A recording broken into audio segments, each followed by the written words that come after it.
Meus irmãos, graça e paz, meus queridos, uma boa noite na paz de Cristo Jesus. Nós estamos reunidos hoje mais um dia para nós estudarmos a palavra de Deus. Domingo, irmãos, aconteceu aquele probleminha com o microfone do meu computador e na hora eu não consegui resolver, mas depois alguns irmãos me deram dicas, eu fui estudei algumas horinhas, viu, para poder resolver esse probleminha, mas graças a Deus eu consegui resolver. Eu fico triste porque é gostoso pregar a palavra de Deus, é bom, ela edifica tanto quem está ouvindo, quem está recebendo, como quem está também passando a palavra, né? Ministrando a palavra. Na verdade, enquanto você está ministrando a palavra, você também vai sendo edificado. É porque quando nós estamos estudando para poder ministrar, o Senhor já vai falando conosco e muitas vezes no momento da explanação da palavra, o Senhor vai aprofundando, vai dando novos direcionamentos e vai nos orientando e nos ensinando os seus santos conselhos. Mas graças a Deus consegui resolver e hoje nós podemos aí compartilhar um pouco mais da palavra do nosso Deus junto com a igreja do Senhor. Vamos, irmãos, orar a Deus para iniciar esse culto. Vamos inclinar as nossas cabeças, vamos aí tentar eliminar, né, muitos pensamentos da nossa cabeça, da nossa mente, e vamos aí concentrar aí, ouvir a nossa voz de forma intensa dentro de nós, falando unicamente com o nosso Deus. Amém? Senhor, nosso Deus e Pai querido, nós, Senhor, oramos, ó Deus, a Ti nessa hora, para entrar na Sua presença. Ó Deus, e como o Senhor é tão grande e poderoso, e nós sabemos disso pela Sua palavra, Senhor, nós temos acesso a Ti, mediante a graça de Jesus Cristo. Mas quando nós nos aproximamos, ó Deus, em oração, Senhor, no íntimo, quando nós nos aproximamos de Ti, nós, Senhor, pedimos a Ti, Senhor, para entrar na Sua presença. Nós, Senhor, oramos ao Senhor a Ti, para invocar, Senhor, a Tua graça sobre as nossas vidas, ó Deus, e para, Senhor, também nos apresentar diante de Ti. Nesse momento, a Tua igreja está reunida, Senhor, em Assembleia Santa, para, Senhor, ouvir o que o Senhor tem a nos dizer, os Teus conselhos santos e poderosos que o Senhor, ó Deus, sempre nos dá, mediante a Sua palavra, que fortalece o nosso espírito. Em nome de Jesus Cristo, obrigado a Deus, porque o Senhor sempre tem cuidado de nós e até aqui o Senhor tem nos ajudado. Em nome de Jesus Cristo, amém e amém. Irmãos, vamos abrir as Sagradas Escrituras no primeiro livro da Bíblia. É o livro do Gênesis, né? O livro do começo. Nós vamos ler o livro do Gênesis nessa primeira leitura no capítulo 1 do livro do Gênesis, capítulo 1, o versículo 27. Versículo 27. Capítulo 1, versículo 27. Diz assim, versículo 26. Vamos começar do 26? Vamos lá. Verso 26, capítulo 1, verso 26. Também disse Deus: façamos o homem à nossa imagem, conforme a nossa semelhança. Tenha ele domínio sobre os peixes do mar, sobre as aves dos céus, sobre os animais domésticos, sobre toda a terra e sobre todos os répteis que rastejam pela terra. Criou Deus, pois, o homem, à sua imagem, a imagem de Deus o criou, homem e mulher os criou. E aí, bem do ladinho, irmãos, o capítulo 2, o verso 7 do capítulo 2 vai dizer assim: Então formou o Senhor Deus ao homem do pó da terra, ele soprou nas narinas o fôlego de vida, e o homem passou a ser alma vivente. Irmãos, esse texto aqui do livro do Gênesis, os judeus chamam esse livro de Sefer Bereshit, o livro dos inícios, o livro do começo. Esse livro, ele inicia dizendo, mostrando a origem do ser humano, de onde o homem veio. Ou seja, o ser humano é uma obra de Deus. Ele foi pensado, projetado e criado por Deus. Portanto, o homem é uma criatura, é um ser de Deus, que Deus fez e lhe deu vida. O texto fala sobre a imagem e a semelhança de Deus.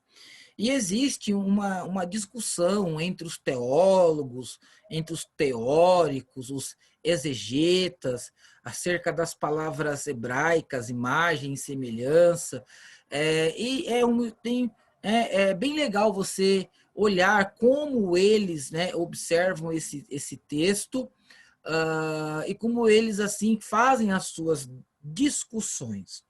Mas para nós que temos o objetivo belíssimo de adorar, cultuar, servir e receber de Deus a sua palavra, nós podemos aí, a partir da imagem e semelhança, entender que todos nós somos próximos de Deus. Todos nós temos algo de Deus. E o que o texto está dizendo aqui, na leitura que nós estamos fazendo, é que Deus deu domínio sobre o homem. Né? Deus deu domínio ao homem, ao ser humano, a Adão. E que ele pudesse ser senhor soberano sobre todos os animais, sobre todos os vegetais, sobre tudo o que Deus criou e colocou lá no paraíso, né? No local geográfico que Adão estava, né? no jardim do Éden. Então, irmãos, nós podemos até falar aí, né, que existe aí os reinos, o reino vegetal, o reino mineral, o reino vegetal, o reino animal, o reino humano. Então, em tudo que Deus criou, o homem, imagem de Deus, e sua semelhança, o homem ele passou a ter domínio. E para que o homem pudesse ter domínio, controle sobre tudo o que Deus havia criado e o havia colocado para realizar essa administração, é necessário que o homem ele tenha o quê? Razão, raciocínio, capacidade de discernimento. Nesse ponto, irmãos, nós somos imagem e somos semelhanças de Deus, né? Existe até uma frase uma frase antiga que se diz que Jesus ele é o rosto humano de Deus e o rosto divino do homem. Olha que frase interessante.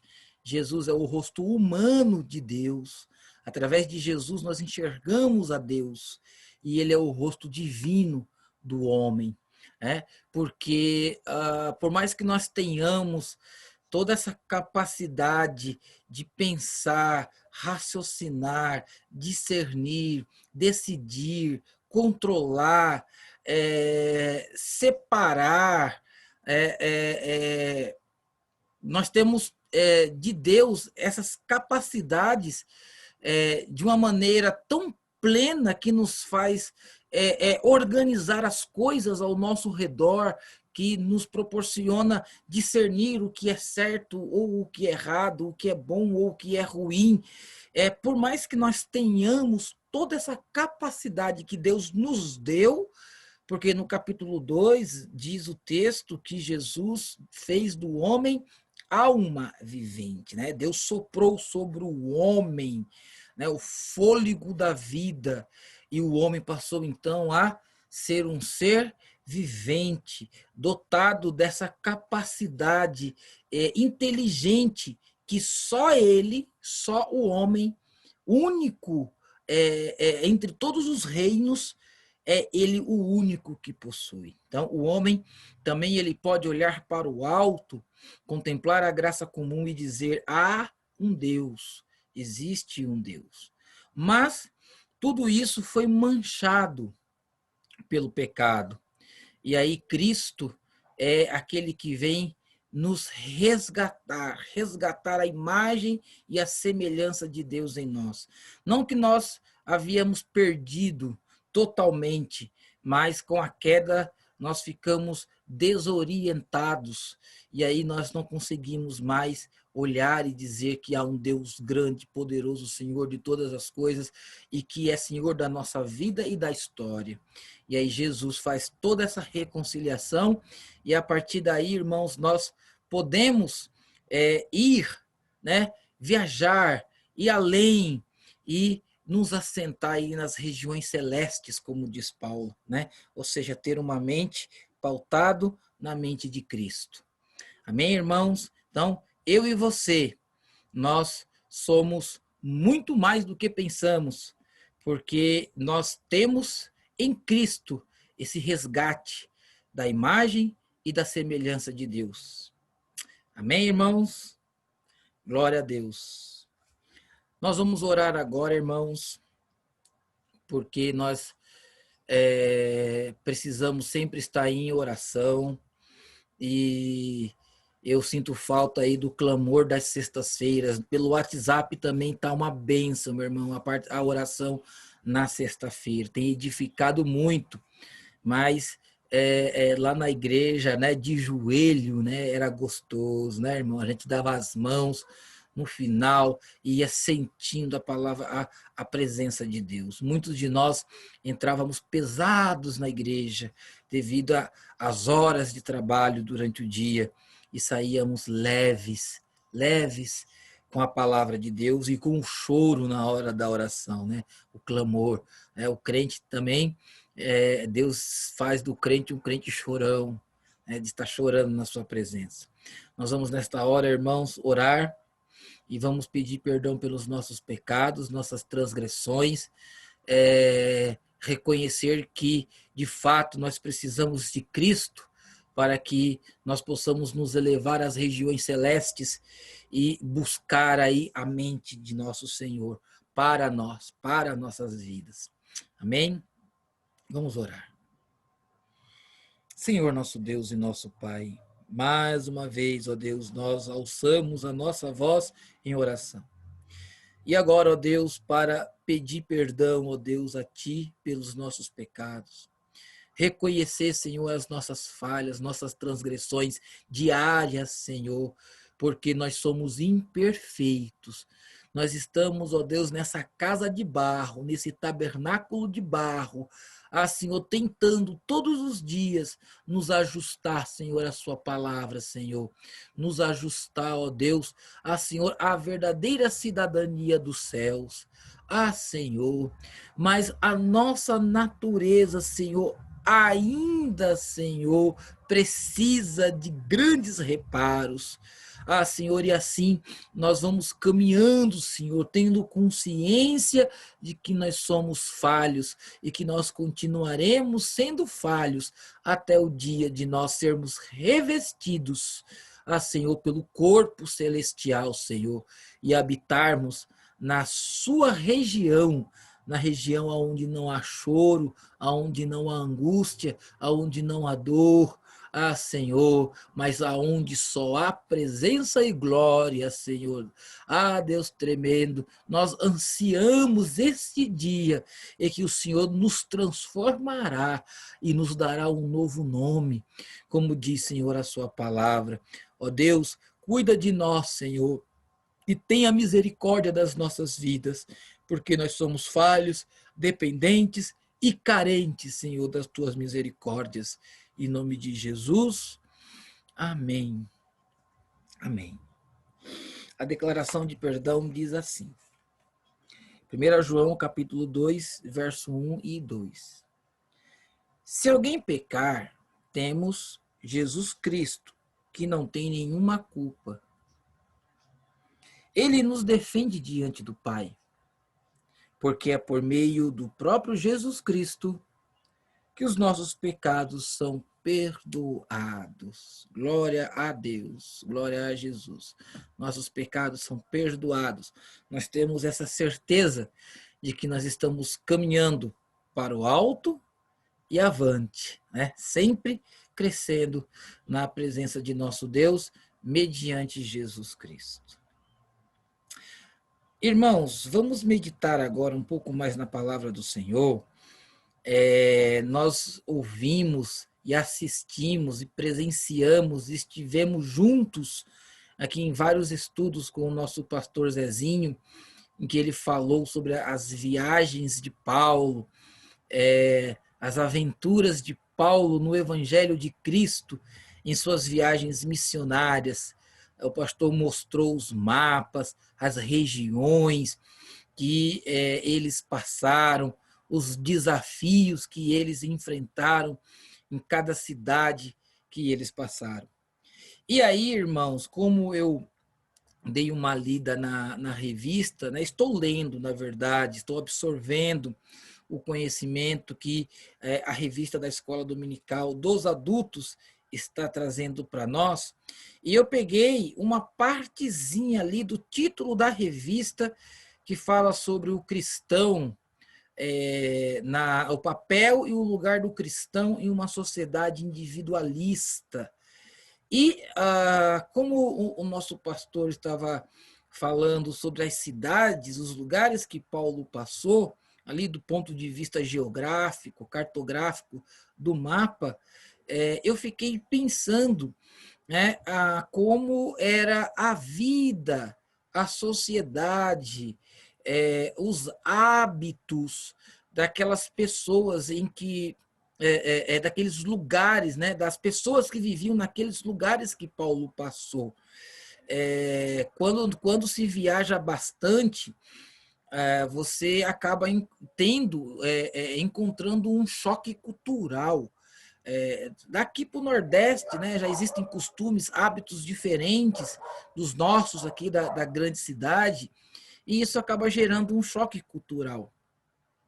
Por mais que Paulo já estivesse, de certa forma, acostumado com ali a influência grega naquelas cidades, porque Paulo vem desse mundo helênico, desse mundo grego, na mente de Paulo era difícil entender algumas coisas que aconteciam ali nas cidades, na forma dos comportamentos em relação ao homem e a Deus.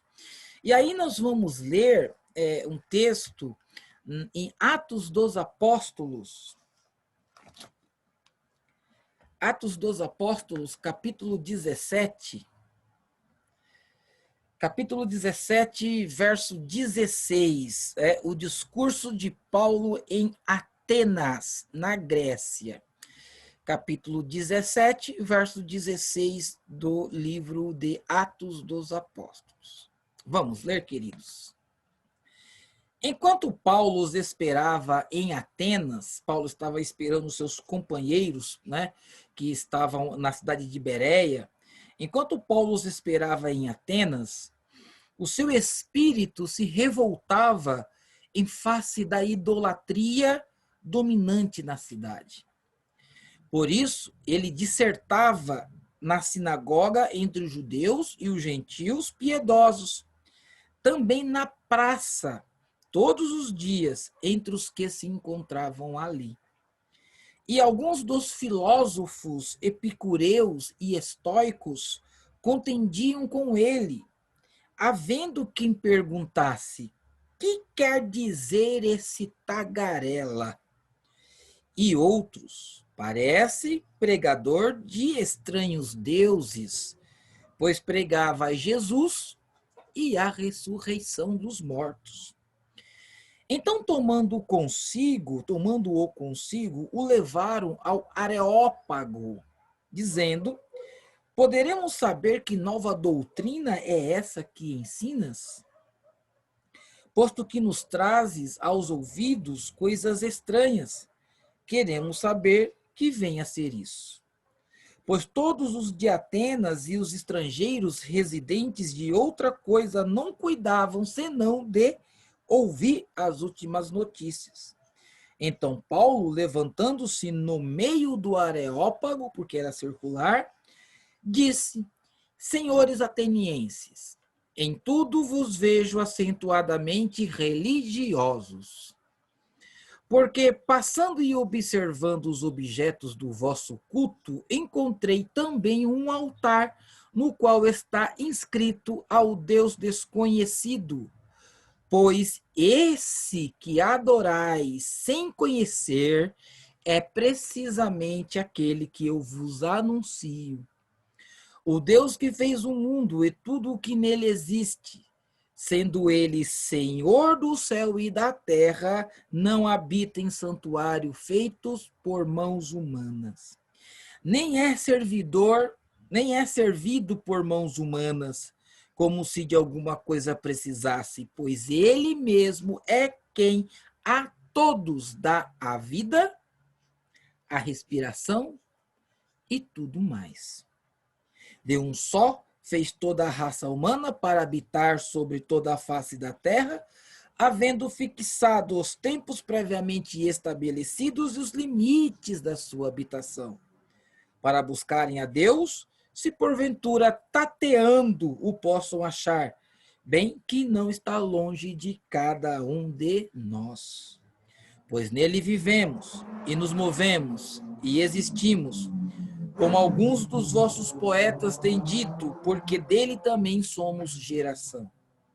Sendo, pois, geração de Deus, não devemos pensar que a divindade é semelhante ao ouro, à prata ou à pedra, trabalhos pela arte e imaginação do homem. Ora, não levou Deus em conta os tempos da ignorância, agora, porém, notifica aos homens que todos, em toda parte, se arrependam, porquanto estabeleceu um dia em que há de julgar o mundo com justiça, por meio de um varão que destinou e acreditou diante de todos, ressuscitando-o dentre os mortos. Quando ouviram falar de ressurreição dos mortos, uns zombavam e outros disseram: a respeito disso te ouviremos noutra ocasião. A essa altura, Paulo se retirou do meio deles. Houve, porém, alguns homens que se agregaram a ele e creram. Entre eles estava Dionísio, o Areopagita, uma mulher chamada Damaris, e com eles outros mais. Olha só como a mensagem de Paulo teve fruto naquele lugar. Poucas pessoas, né? Mas deu fruto naquele lugar. Irmãos, vamos fazer aqui, irmãos, uma análise parágrafo, versículo por versículo. Nós não vamos nos demorar, mas eu creio que o Espírito Santo irá falar conosco e irá nos ajudar. Amém? Então, irmãos, enquanto Paulo os esperava em Atenas, diz o versículo 16, ele se revoltava em face da idolatria dominante da cidade. Foi como eu disse no começo. O tempo vivido de Paulo, né? Nós temos que criar imagens na nossa mente, nós temos que imaginar esse tempo vivido em que Paulo parou ali na cidade de Atenas e observou as pessoas andando, indo, vindo, conversando, negociando, entrando nos templos. Paulo parou para observar aquela movimentação. As cidades possuíam, né, nas entranhas da sua civilidade, havia costumes, pensamentos, hábitos, jeitos de vida, formas de culto, formas de interpretar a sociedade.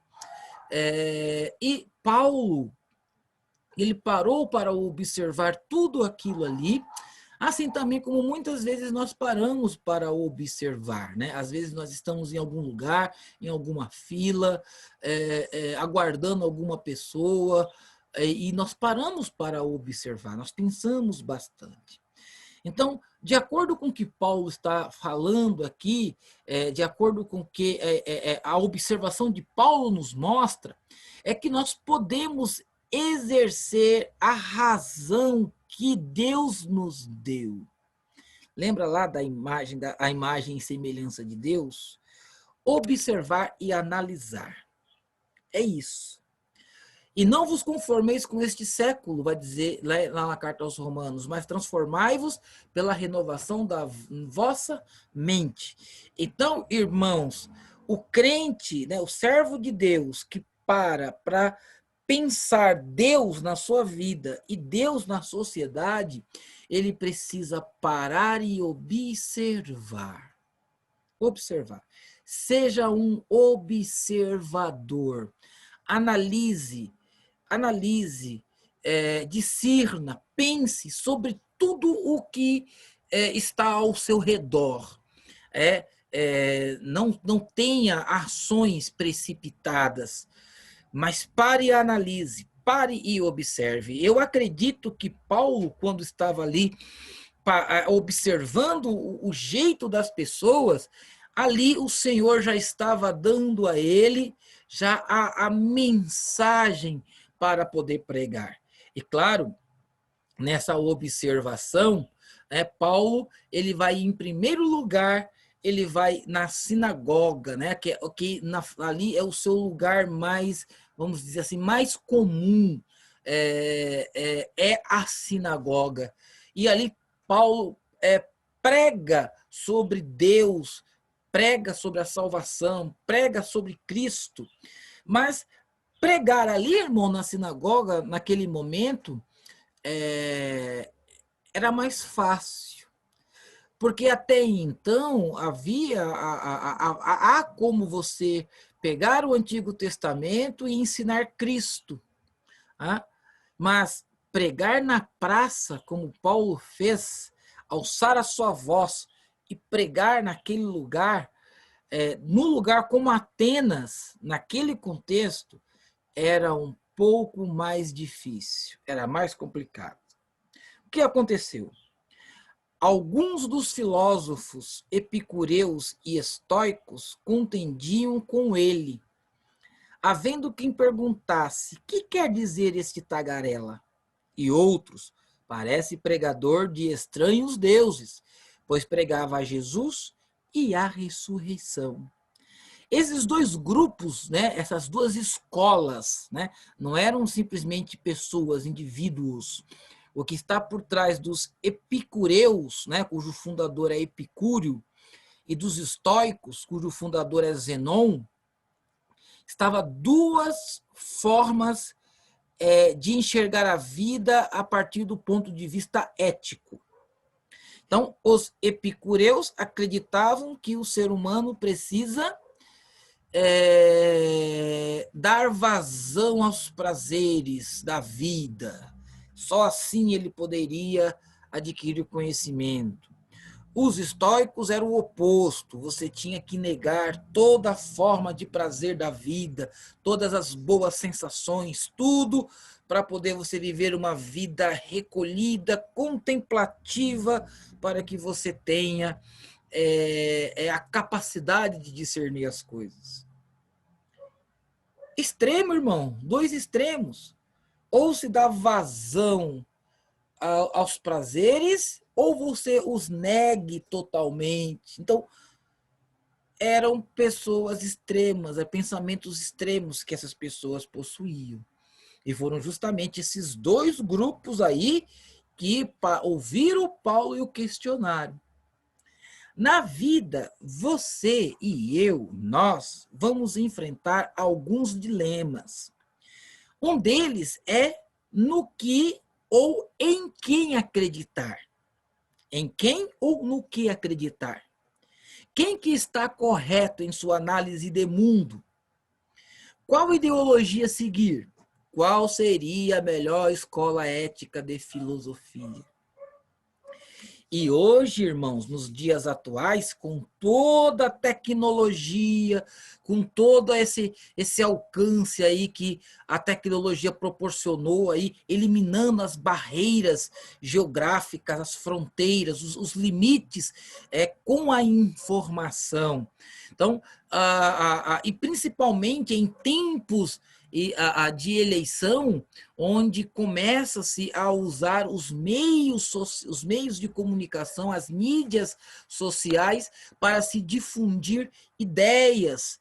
E aí nós podemos ter alguns pensamentos claros sobre o Evangelho, mas também a influência de pessoas que possuem misturas na mente ou que seguem filosofias humanas. Nós vamos encontrar no trabalho, nós vamos encontrar na vizinhança, nós vamos encontrar até dentro da própria família. Então, nos diálogos que nós traçamos todos os dias, no nosso meio social, no nosso meio de convívio, seja trabalho ou familiar, ou ali mais dentro do local, aonde nós estamos localizados, onde nós habitamos, onde nós vivemos, nós vamos encontrar pensamentos diferentes, nós vamos encontrar pessoas extremistas de um lado, pessoas extremistas do outro, e aí qual é a sua posição diante de tudo isso? Qual é a minha posição diante de tudo isso? Às vezes, irmãos, como eu leciono história, as pessoas vêm falar, o comunismo, o capitalismo. Aí eu vou e digo, olha, meu querido, eu estou na monarquia, viu? Porque o sistema social que eu acredito plenamente não é nem comunismo nem capitalismo. Isso existe as falhas nesses sistemas porque foram criados por homens e aquilo que é criado pelo homem é transformado no tempo. Então eu acredito não na monarquia de Dom Pedro I, nem de Dom Pedro II, nem de Napoleão Bonaparte. Eu acredito no reino de Deus. Eu acredito na cidadania dos céus. É aonde o Senhor nos promete que Ele foi preparar lugar, né? Que já existe lugar preparado para receber os servos de Deus.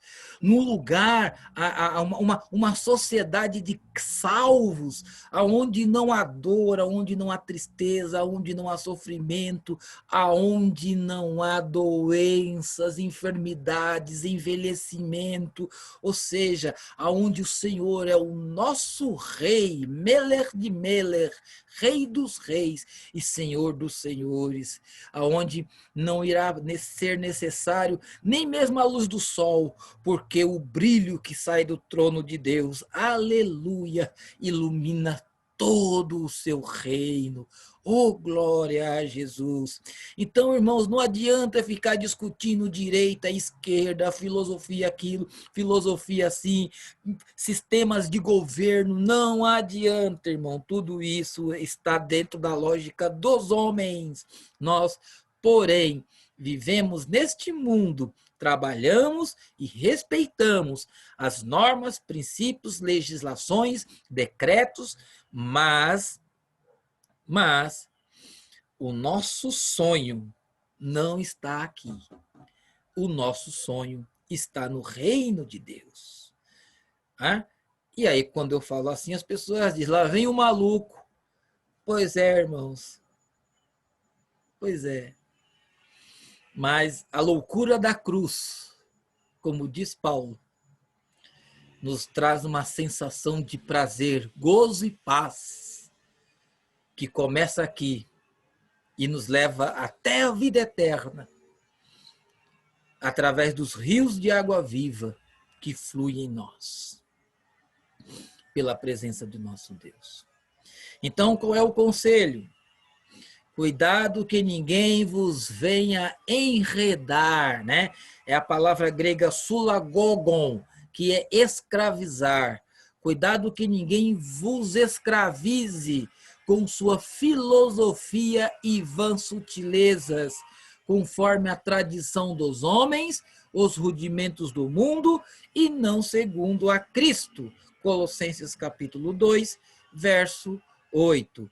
Então, irmãos, cuidado que ninguém vos engane, porque tudo que os homens construíram, eles mesmos desmontam e transformam conforme os tempos vão se sucedendo. E tomando então consigo, o levaram ao Areópago, dizendo: poderemos saber que nova doutrina é essa que vós ensinais? Poderemos saber que nova doutrina é essa que ensinas? Posto que nos trazem aos ouvidos coisas estranhas, queremos saber o que vem a ser a isso. Ah? Você está pronto para ser questionado sobre a sua fé? Sobre o que você crê? Questionaram Paulo. Pois se prepare, porque a sua pregação e forma discreta de ser pode incomodar alguns ouvidos. Vou falar novamente. Se prepare, porque a sua pregação e a sua forma discreta de ser incomoda alguns ouvidos. A pregação de Paulo incomodou alguns ouvidos. E questionar a Paulo: que fé, que doutrina é essa que você está nos trazendo? Irmãos, nós temos que ter o seguinte pensamento. Nós devemos estudar a palavra do Senhor. Verdade. Devemos estudar. Conhecei, prosseguei e prosseguei.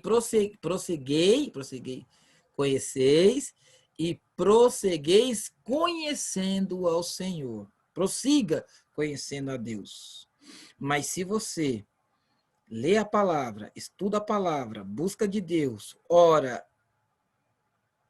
Deus vai te dar a palavra no momento certo. Por isso é que você precisa ser um bom observador, porque nas muitas palavras há erro. Mas quando você se torna um observador, discernindo conforme a mente de Cristo, o Senhor te dá a palavra certa. Então, se prepare do jeito aí que você está, porque pode ser que questionem a sua fé, mas lembre-se, querem questionar a sua fé por causa da sua pregação e da sua maneira de ser. E Jesus está com você para convencer os corações. Amém? Glória a Jesus. Pois todos os de Atenas e os estrangeiros residentes de outra coisa não se cuidavam senão de dizer e ouvir as últimas notícias. Sabe por que vão querer saber um pouco mais sobre você? Porque você não é um tagarela. Oh, Jesus! Irmãos, quando nós, irmãos, queremos colocar a nossa opinião, a nossa razão, quando nós queremos sempre em uma reunião, em algum outro lugar, a gente tem que se manifestar, a gente sempre tem que cravar uma razão em alguma coisa, irmãos, sempre vai haver erro. Quando nós falamos muito, há erros nas muitas palavras. Então, o que o Espírito Santo diz para você é isso: continue observando, observe, continue sendo um servo, uma serva discreta, continue pregando de maneira simples a minha palavra, porque no momento em que questionarem você, vai ser para salvação, porque diz o Senhor, sou eu que te lembro de tudo o que eu te ensinei. Sou eu, diz o Senhor, que te lembro de tudo o que eu te ensinei. E então, continue sendo discreto, observador e pregadora da palavra de Deus. Na sua simplicidade, porque Deus vai te erguer. Glória a Jesus. Então, Paulo, levantando-se no meio do Areópago, era um lugar onde se havia julgamentos. E Paulo foi levado ali naquele lugar onde havia opiniões diferentes, havia os estoicos, havia os epicureus, havia toda essa galera aí lá no meio discutindo, ouvindo, mas pararam para ouvir Paulo. Ouviram Paulo. Olha só a educação e a tranquilidade de Paulo. Paulo vai dizer... Então Paulo, levantando-se no meio do Areópago, disse: Senhores atenienses, em tudo vos vejo acentuadamente religiosos. Senhores atenienses, olha a educação de Paulo. Irmão, tudo isso, irmão, a palavra do Senhor nos diz que nós estamos cercados de uma nuvem de testemunhas. E tudo isso conta na hora da pregação do Evangelho. Inclusive, ser bem educado com as pessoas, né? Como Paulo fez. Paulo sabia onde estava, ele sabia quem eram aquelas pessoas. E Paulo, com um jeito todo especial, na sabedoria do Espírito Santo, fez o seu discurso e foi ouvido. Então, continue prudente, observador, discreto e educado, educada, que o Senhor vai te dar a oportunidade. Porque passando e observando os objetos do vosso culto, encontrei um altar, no qual está escrito: ao Deus desconhecido. Pois esse que adorais sem conhecer é precisamente aquele que eu vos anuncio. Deus te dará a estratégia correta e te fará enxergar o ponto de partida para a sua pregação. Não se preocupe, continue observando, analisando e meditando na palavra do Senhor. Paulo, ao observar, Deus deu a ele o caminho por onde ele ia começar a pregar. Não se preocupe, continue meditando, porque o Senhor te dará a palavra medida, correta e poderosa para conversão e salvação. Eita, Jesus maravilhoso! Se prepare, irmãos, que a palavra está contigo. Glória a Jesus. Glória a Jesus. Diz assim a palavra do Senhor: não cuideis com o que haveis de falar, porque naquela hora vos será concedido o que haveis de dizer, visto que não sois vós que ireis falar, mas o Espírito de vosso Pai é quem fala em vós. Mateus capítulo 19, verso 20. É o Espírito de Deus que fala em você. Glória a Deus. O Deus que fez o mundo e tudo o que nele existe, sendo ele Senhor do céu e da terra, não habita em santuários feitos por mãos humanas, nem é servido por mãos humanas, como que se de alguma coisa precisasse, pois ele mesmo é a quem todos dá a vida, respiração e tudo mais.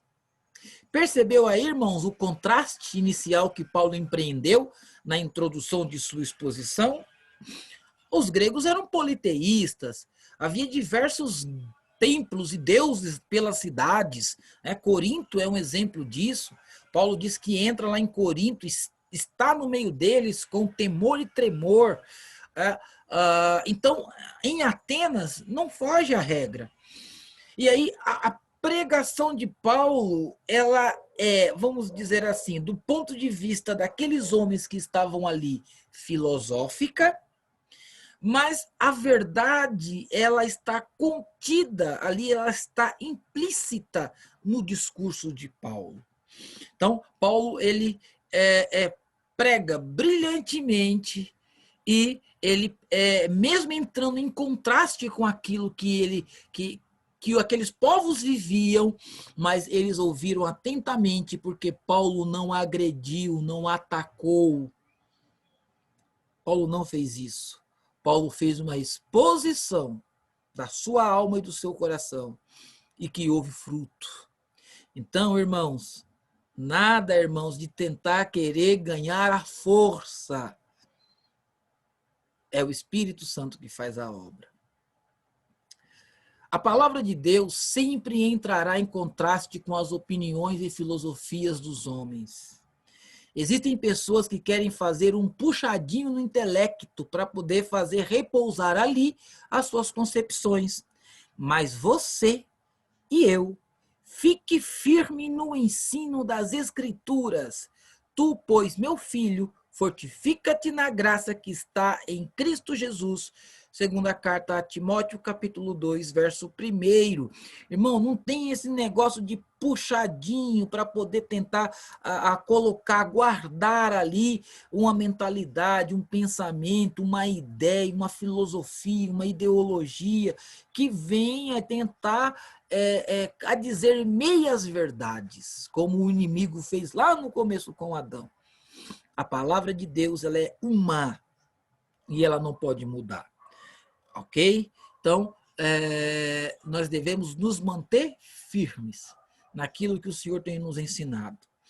De um só, fez toda a raça humana para habitar sobre a face da terra, havendo fixado os tempos previamente estabelecidos e os limites de sua habitação, para buscarem a Deus, se porventura tateando o possam achar, bem que não está longe de cada um de nós.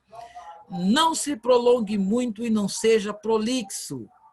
Você vê que Paulo começa lá falando Deus que fez o mundo e tudo que nele existe, sendo ele o Senhor dos céus e da terra. E aí Paulo vai indo e vai tanta coisa para dizer de Deus. Mas aí ele volta para o seu ponto e diz, ele é único, não existe outro. Dele veio todas as coisas, tudo que existe veio dele. E aí Paulo vai dizer que a contraste entre o conhecimento do verdadeiro Deus e aquilo que eles pregavam como religião, como filosofia para a população daquela época. Então, não se prolongue muito e não seja prolixo, mas alimente o seu ouvinte, como uma mãe amamenta o recém-nascido. Lembre-se que seu objetivo é aproximar as pessoas de Cristo e não defender uma tese.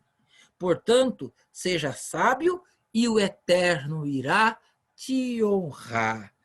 Aleluia. Diz a palavra do Senhor: leite vos dei a beber, não vos dei alimento sólido, porque ainda não podieis suportá-lo. Então, irmãos, na pregação da palavra, nós temos que alimentar os nossos ouvintes. E para isso, irmãos, eu preciso não misturar as coisas, não misturar as discussões que se fazem hoje, com essa politização do evangelho também que existe nessas camadas políticas. Nós devemos, irmãos, sair fora disso e nos preocuparmos com aquilo que traz poder, salvação, cura e libertação, que é a palavra do Senhor, pura, viva e eficaz. Porque nele vivemos e nos movemos e existimos, como alguns dos vossos poetas têm dito, porque dele também somos geração. Paulo toma essa frase de um poeta chamado Arato, que viveu na província da Cilícia em 300 a.C., onde ficava a cidade natal de Paulo, naquela região, né? Região de Tarso. Procure sempre usar uma linguagem simples e fácil, mas também utilize o conhecimento adquirido e lhe cedido por Deus. Então, irmão, se você tem conhecimento, se Deus lhe deu, se você tem buscado de Deus, seja na sua área de formação, na área que você trabalha, use tudo, irmãos, para a edificação. Use tudo para a edificação. Esse texto mostra que Paulo estava ciente da literatura que corria na época, dos livros que se lia na época. Então, ele sabiamente usou um poeta que era conhecido por aqueles homens intelectuais que estavam ali. O discurso não foi completamente estranho aos ouvidos daquelas pessoas, porque Paulo usou sua sabedoria, usou a sabedoria que veio do Espírito Santo, uniu os dois e aí fez uma pregação que encheu os olhos de algumas pessoas, trouxe dúvidas a outras, escárnio, zombaria para outras, mas que houve fruto. A pregação de Paulo. Então, tem um texto bem legal, que é da carta de Paulo a Timóteo, a segunda carta, capítulo 4, verso 13, que diz: quando vieres, traz a capa que deixei em Troade, em casa de Carpo, bem como os livros e especialmente os pergaminhos. Então, leia, irmão, estude, se aprofunde, se forme, busque seus objetivos. Mas lembre-se, o início de toda ciência é Deus. Ele é o início de todo conhecimento, de toda a ciência.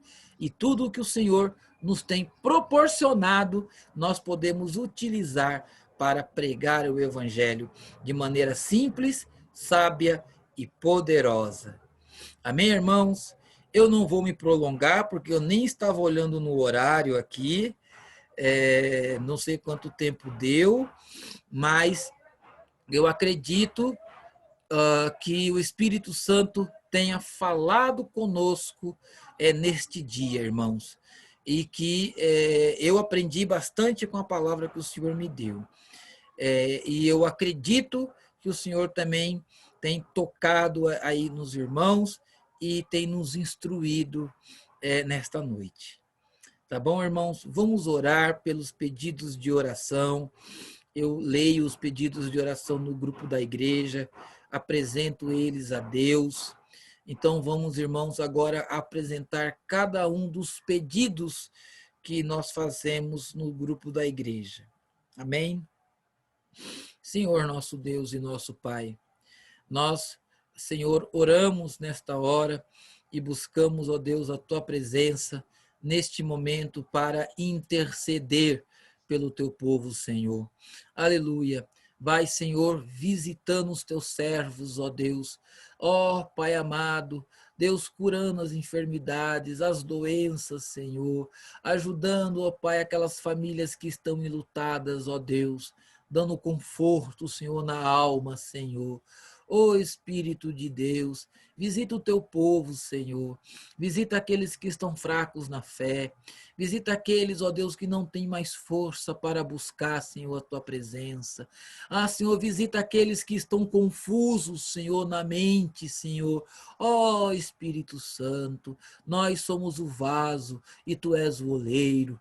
Continua, ó Pai, trabalhando, Senhor, na mente, no coração, na alma, na saúde dos teus servos, do teu povo, Senhor. E dai a todos, ó Pai, uma boa noite de sono, Senhor, em paz e tranquila, e um dia, Senhor, produtivo na sua presença.